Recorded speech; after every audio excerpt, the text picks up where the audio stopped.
You know, one thing I do want to tell is about this slavery debate, because we hear about this all the time. We need to settle this once and for all. Slavery was not necessarily a good thing, but it was necessary. Because how else would the world for 3,000, 5,000 produce the abundance of basic supplies necessary to advance civilization, technology, mentally, advance society to a point where we do not need slaves anymore? Unless we first have slavery to get the society to a point, because it's impossible.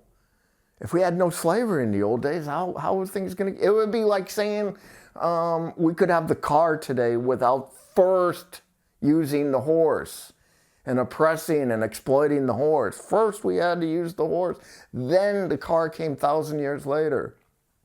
So when people say, oh, you know, slavery, this, all cruel and awful, I think they look at it wrong.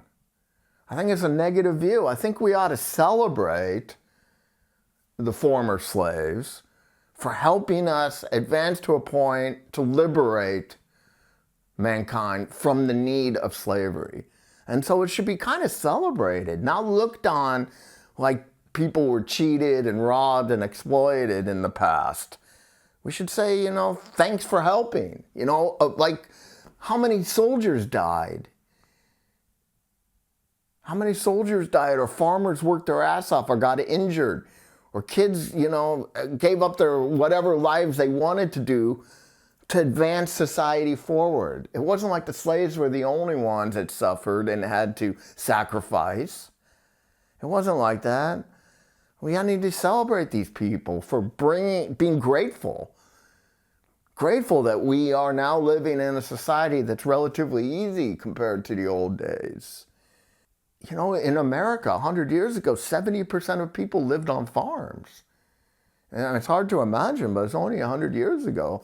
And I bet in Croatia, I bet most people were rural, or there was only 30,000 people in Split, 40, 50 years ago, right?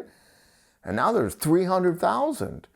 Well, there's no way that was possible until the mass production and Croatia could then import goods from all over the world, and that allowed people to leave the farms and migrate into the cities. Otherwise, it's impossible. People are busy. They don't have time. Farming's a tough job, man. It's all morning till night, every day, except on Sundays.